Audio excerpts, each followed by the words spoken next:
Alright guys, Dave from Dave's Glory Shopworks here, and we're working on this fender right now. If you can see, there's a little bit of concave area. It was pushed in quite a bit more. We've got it brought out. We're not looking for perfection, obviously. I've said that the whole time we've been videoing and doing this project, but I do have to bring it out more even and get this area so nice straight, so when I bolt the marker light back in, it'll actually hold in there. The marker light itself actually has a little bend to it from being in the fender. You can see where it's cracked here. So I'm gonna look and find a new marker light, hopefully from my stash, but it's all broke up in the backside here. So even if we put a bulb in it, there's a good chance water's gonna get in and ruin that bulb repeatedly. So it'll fit in there. Oops, wrong way. It'll fit in there okay, but it won't sit even yet. We've got quite a good gap down here, and I got to bring that gap out flush, at least to the point where I'm happy with it. We'll put a different marker light in it, but we want it to be presentable. This fender, as far as it goes, is fairly rust-free. It's got more of that crappy paint on it, but the wheel well lip here is pretty good. I might have to do something here, and other than that, I mean, a couple more little dings and dents on it. This thing is just about ready to bolt back on. So that brings us to our truck. Danny and I were working on it today. A few days ago I got the rest of the paint done here. Again, it's just rattle cam, but we prepped it pretty good. It should be okay. Got a few new parts on the truck. Nothing crazy, of course, but it's all got to be put back on. Danny has taken these little side plugs out today, and he filled inside the rocker all the way down, and then on the underside as well. He filled in just some good rubberized undercoating, basically anything that we could spray in there to get it to stay nice and safe. That way if mud builds up in there again, it's going to be less likely to ever rot it out. I mean, nothing lasts forever and the truck's going to be used, but the idea is to at least preserve the truck for as long as we can. If we move back here, all we did was we built a little framework. These are screwed together so we could set the cab up higher, or so we can set the box, truck box, up higher so I can work on it easier and not be dealing with the wheels. I do have to level it out just a little bit more, but honestly I can work on it the way it is right now. Just hang out for a second. Alright, these are part of, we'll say like the next step, because we're not ready to deal with it yet, but these are new wheel well arches. And they will fit right there and take care of a lot of issues. Right up, right about there is our spot. It actually forms pretty nice. We're gonna probably do a mid-cut on it about here, give or take, but let me straighten out this edge a little bit and come on over here.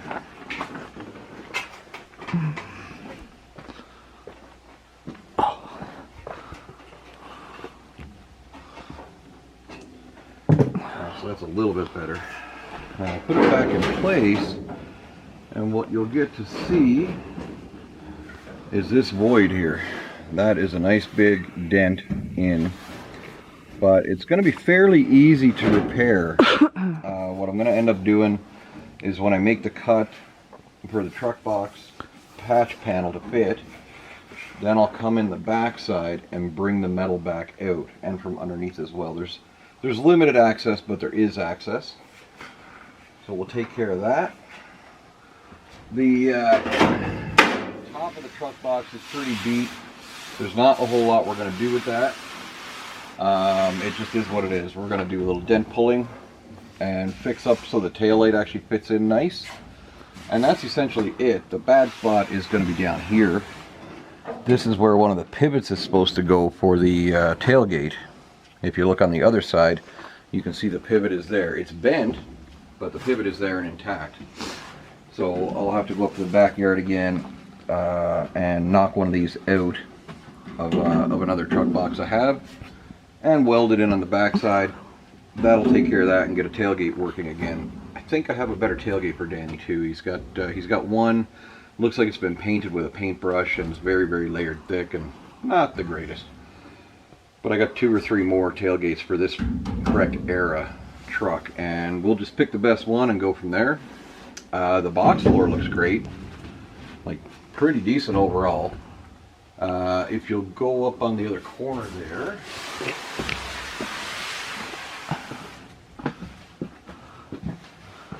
and that brings us to the truck box too. Now, I don't know if you could probably pick it out in some of my other videos looking at this thing. The top rail of the truck box is almost straight now. There's a little whoopee here and a bit of a kink right here, but this was actually kinked out about another ½ an inch. It was quite dramatic actually. And the bottom right here was curved out, and we're not sure. We were trying to think of ideas of what could actually curve the whole bottom of this out, and we got nothing. Somebody had something in here that was shaped wrong or strapped down too long and stayed in there. It could have been maybe something with a camper. I don't know. Either way, we pounded this all back with a 2x4 and a big hammer. It looks pretty good now, especially on the inside. It actually has a semblance of straightness.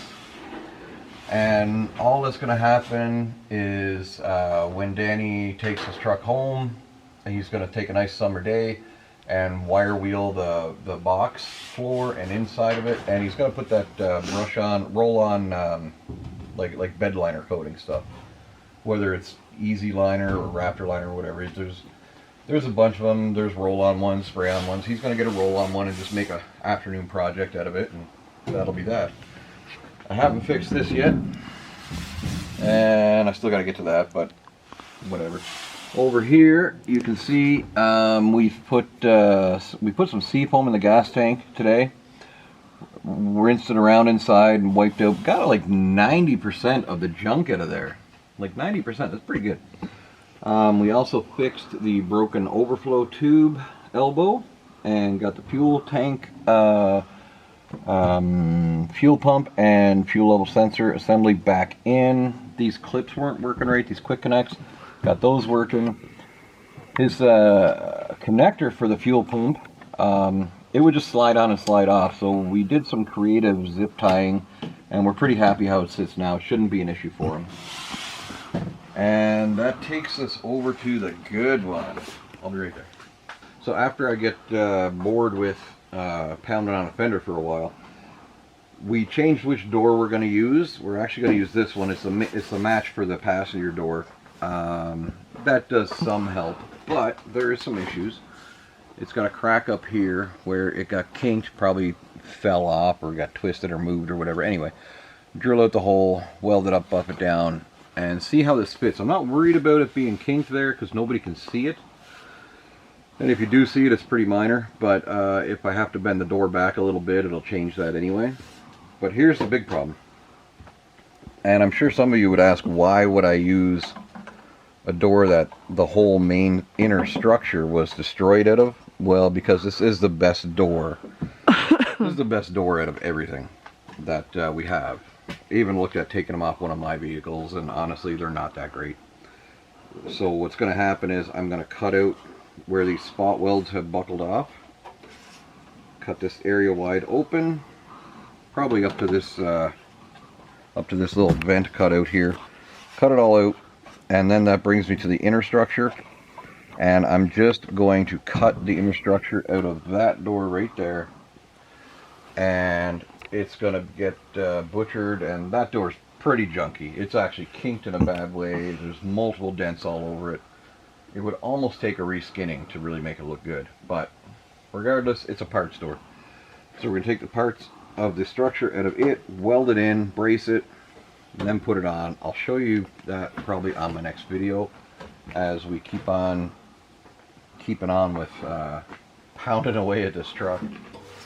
I did tell Danny we would go through some of his wiring mess here. Some of it's factory, some of it's add-on, and we'll clean it up as required, make it look a little better.